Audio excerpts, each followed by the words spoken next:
Happy Maroon Friday out there, Bulldogs, and it's going to feel really comfortable, especially at this point in the morning here, where temperatures still sticking around those high 60s, and with cloud cover still remaining prevalent over the sky, as you can see here. But we do have little bits of blue starting to make their way through that cloud cover, so it's not going to be lasting all day. And temperatures throughout the northeastern counties are still feeling very comfortable as well. Some are already breaking into those lower 70s, and still some sticking around those high 60s. And this is where we can actually see temperatures level out on this Veterans Day, with temperatures still sticking around those low 70s as we continue on into our afternoon and evening hours.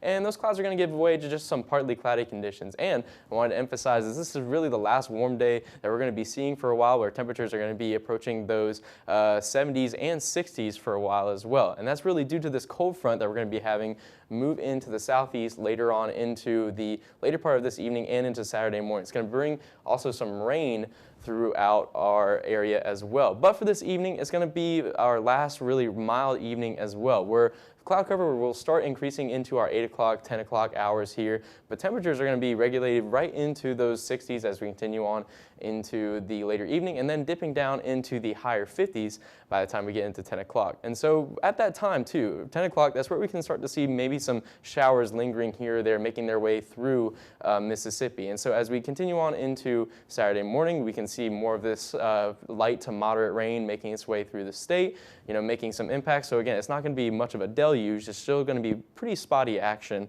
And as we continue on into Saturday morning, that's where we see the big difference in temperatures. At around 9 a.m., they're only hitting into the higher 30s. And so it's a really big temperature difference, and that's really going to be lasting on until we get into Saturday afternoon here, with temperatures only getting up into the higher 40s, and some maybe even breaking into the lower 50s. And so that's really going to make an impact for our game against Georgia. Around tailgate time, around 3 o'clock, that's where you'll be outside. The skies will be really clear or mostly clear at that point, but those temperatures will still be sticking around those high 40s, and then only dipping down into those lower 40s by the time we get into kickoff at 6 o'clock.